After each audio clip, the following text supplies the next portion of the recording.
अब हम कर रहे हैं थ्योरम 8.10, जिसमें है दी लाइन ड्रॉन रोड the mid point of a one side of a triangle parallel to another side bisect the third side.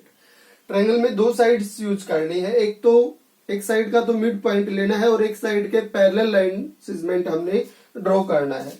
तो ये कह रहा है कि जो पैरेलल लाइन सेगमेंट हम ड्रॉ करेंगे इस ट्रायंगल की थर्ड, एक साइड के मिड पॉइंट लेके और दूसरी के पैरेलल, ये जैसे मिड पॉइंट लिया हमने तो इस लाइन के पैरेलल हम लाइन यहां से ड्रॉ करें तो ये आगे इस थर्ड साइड पे जहां पे इंटरसेक्ट करेगा वो इस साइड का मिड पॉइंट होगा। बाइसेक्ट का मतलब है दो पार्ट इक्वल पार्ट्स में डिवाइड करना, और दो इक्वल पार्ट्स मिड पॉइंट भी क्या करता है, उस लाइन सेगमेंट को दो इक्वल पार्ट्स में ही डिवाइड करता है।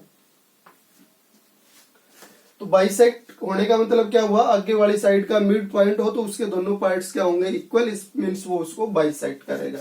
तो बाइसेक्ट करने का मतलब हमने प्रूव करना है कि ये आगे मिड पॉइंट पे जाके इंटरसेक्ट करेगा। तो गिवन के according in triangle ABC D is mid point of BC, and इस पॉइंट से जो लाइन ड्रॉ करेंगे हम वो ले ली हमने जैसे डीई। तो गिवन के अकॉर्डिंग जो डीई है वो पैरेलल है बीसी के। Then we prove that DE bisect AC, या इसी चीज को हम कैसे बोल रहे हैं कि डीई एसी को बाइसेक्ट करेगी, इसका मतलब डीई से एसी के जो दो पार्ट्स बने एई और इसी दोनों क्या होंगे, इक्वल। यानी we need to prove that AE is equal to EC, ऐसा भी बोल सकते हैं हम। गिवन हुआ इसमें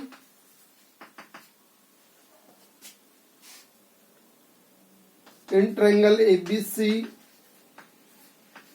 D is mid point of AB and जो DE लाइन सेगमेंट है वो पैरेलल है BC के। टू प्रूव, इसमें प्रूव क्या करके दिखाना है कि DE जो है वो बाइसेक्ट करेगा AC को। DE बाइसेक्ट AC, और इसी चीज को क्या लिख सकते हैं, AE इक्वल आए इसमें इसी के। प्रूव करें अब हम इसको, तो इससे पहले कंस्ट्रक्शन ले लेते हैं भाई। मान लेते हैं कि इसमें E मिड पॉइंट नहीं है, F मिड पॉइंट है। Take if possible F is mid point of SC।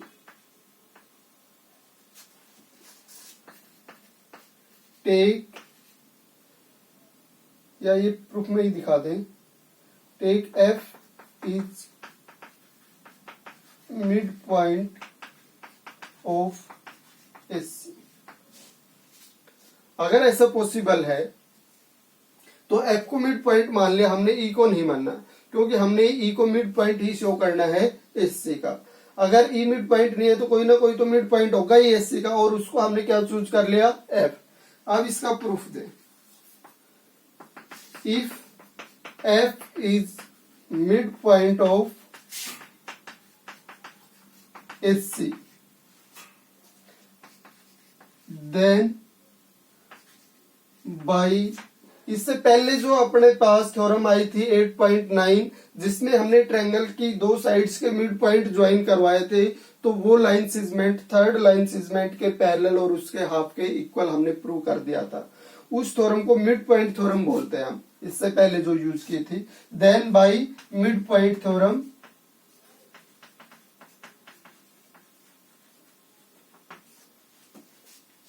F mid point हो गया इसका, SC का, एंड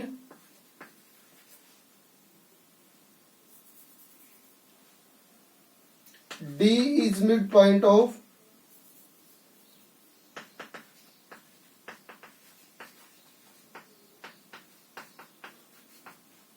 AB।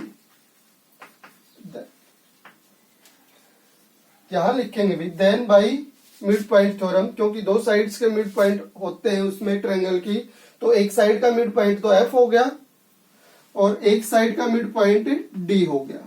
तो दोनों मिड पॉइंट्स को ज्वाइन करवाने से जो लाइन सेगमेंट बना वो डीएफ हो गया। तो डीएफ पैरेलल बनेगा फिर किसके, ट्रायंगल की जो थर्ड साइड बची है बीसी, जिसको हमने अब तक यूज नहीं किया था। एबी और एसी को तो यूज हो गया, तो थर्ड कौन सी बच गई, बीसी। तो डीएफ पैरेलल बनेगा बीसी के, और गिवन के अकॉर्डिंग जो है डीई पैरेलल है बीसी के।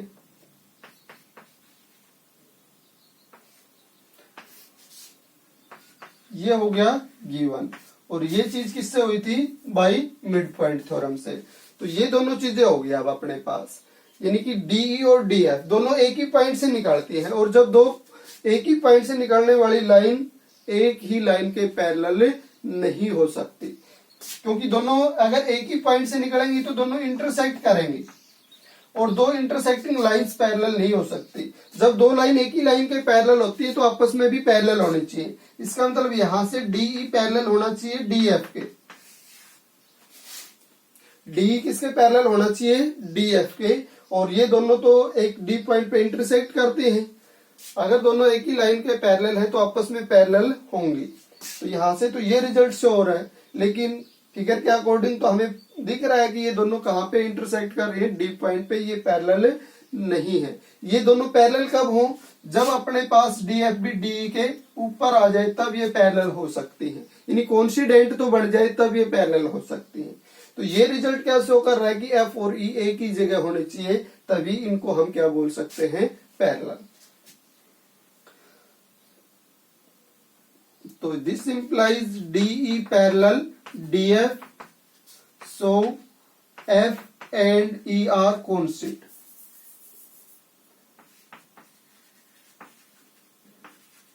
दोनों पॉइंट एक ही जगह होंगे, तो एफ मिड पॉइंट है तो इसका मतलब एफ भी ई की जगह होगा, तो ई भी क्या हो जाएगा, mid point. Therefore E is mid point of AC. AC का मिड पॉइंट है तो so DE bisect AC, DE bisect AC. Mid point का मतलब भी दो इक्वल पार्ट्स में डिवाइड होगा वो एससी, और बाइसेक्ट का मतलब भी दो इक्वल पार्ट्स में डिवाइड होगा।